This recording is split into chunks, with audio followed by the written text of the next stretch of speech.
Begunkoda railway station की भयानक रात। पश्चिम बंगाल के सुदूर गांव में स्थित है बेगुनकोडा रेलवे स्टेशन। इस स्टेशन का नाम सुनते ही लोगों के रोंगटे खड़े हो जाते हैं। स्टेशन के बारे में कई कहानियां फैली हुई हैं, लेकिन एक बात पर सभी लोग सहमत हैं। वो ये है कि यहाँ रात में कदम रखना मतलब मौत को बुलावा देना है। कहते हैं रात होते ही यहाँ सफेद साड़ी में एक महिला की आत्मा प्लेटफॉर्म पर दिखाई देती है।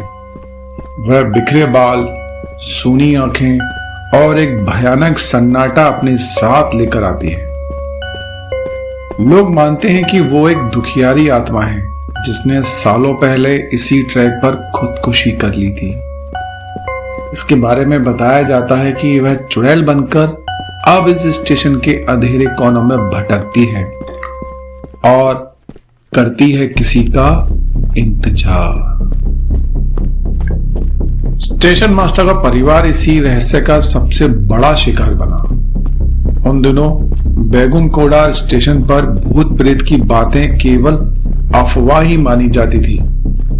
स्टेशन मास्टर इन कहानियों का मजाक भी उड़ाया करते थे और हर किसी को यह कहते हुए चुप करा देते थे कि यह महज डरावनी कहानियां हैं। लेकिन एक रात ऐसा कुछ हुआ जिसने पूरे गांव को हिलाकर रख दिया। एक सुबह लोगों ने स्टेशन मास्टर और उसके परिवार के शव उनके ही घर में पाए। सबके चेहरे खौफ से बिगड़े हुए थे, आंखें खुली हुई थी और मानो आखिरी पलों में ऐसा कुछ भयंकर उन्होंने देखा हो। उनकी मौत की वजह आज तक कोई जान नहीं पाया और उनके जाने के बाद बेगुनकोडा स्टेशन वाकई भूतिया बन गया। उस रात के बाद स्टेशन पर तैनात गार्ड और स्थानीय लोग अजीब अजीब आवाजें सुनने लगे। स्टेशन पर तैनात एक गार्ड ने कसम खाई थी कि वह इन अफवाहों पर भरोसा नहीं करेगा, लेकिन एक रात उसने अपने ही सामने सफेद साड़ी में किसी को चलते हुए देखा। उसने जल्दी से टॉर्च की रोशनी उस पर डाली और देखा कि वह औरत बिना पलक झपाए उसकी ओर देख रही थी। उसके चेहरे पर भयानक हंसी थी और उसकी आंखों में गुस्से की ज्वाला फूट रही थी।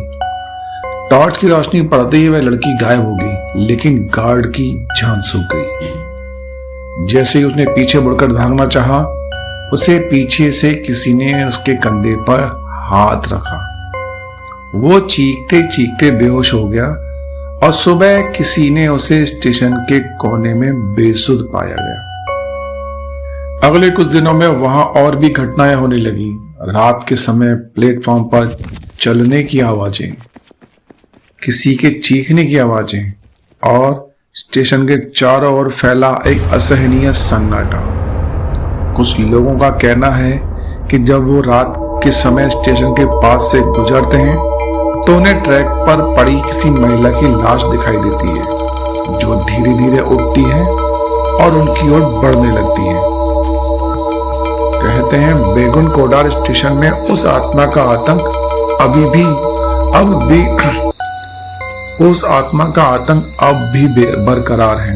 जो कोई भी रात में इस स्टेशन पर रुकने की कोशिश करता है, उसे उस भटकती आत्मा का सामना करना ही पड़ता है।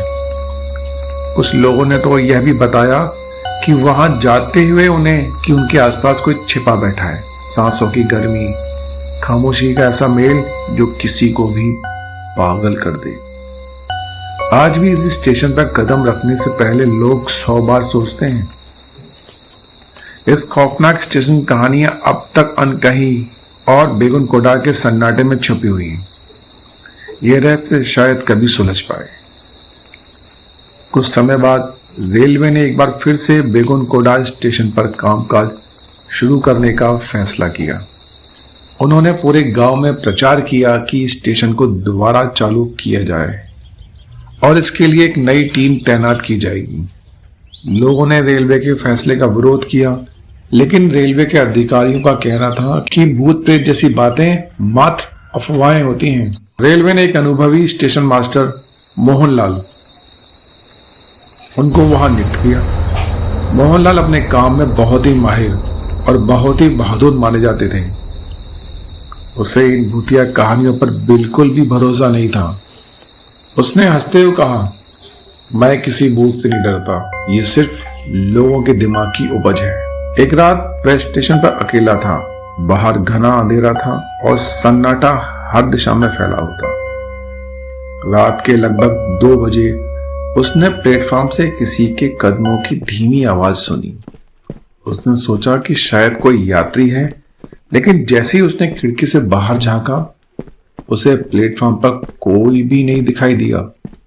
फिर अचानक स्टेशन के कोने से एक सफेद साड़ी में लिपटी महिला धीरे धीरे प्लेटफॉर्म पर आती हुई दिखाई दी। उसका चेहरा धुंधला था, लेकिन उसकी आंखें एकदम स्पष्ट थी, काली और गहरी, जैसे किसी अंधेरी खाई में देख रहे हो।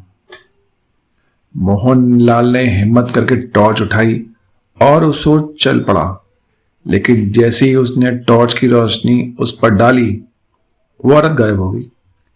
मोहन का दिल तेजी से धड़कने लगा, लेकिन उसने खुद को संभाला और सोचा कि यह शायद उसका भ्रम है। जैसे यह वापस ऑफिस की ओर मुड़ा, उसे पीछे से किसी के हंसने की आवाज सुनाई दी। वो आवाज इतनी खौफनाक थी कि मोहन का दिल ठंडा पड़ गया।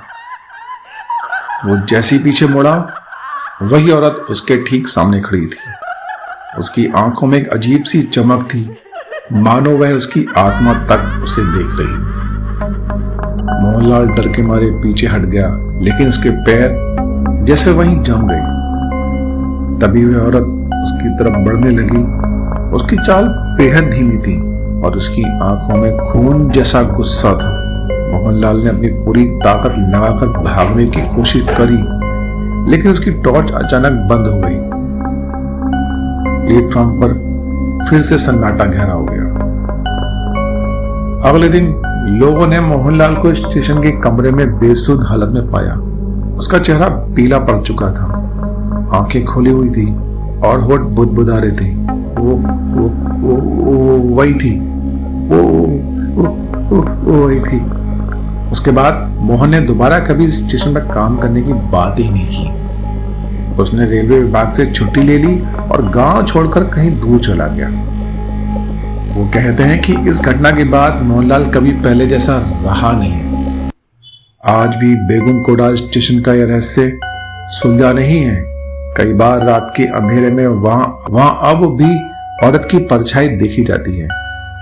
उसकी भटकती आत्मा अभी भी वहां उसी तरह घूमती है, जैसे किसी का इंतजार कर रही हो।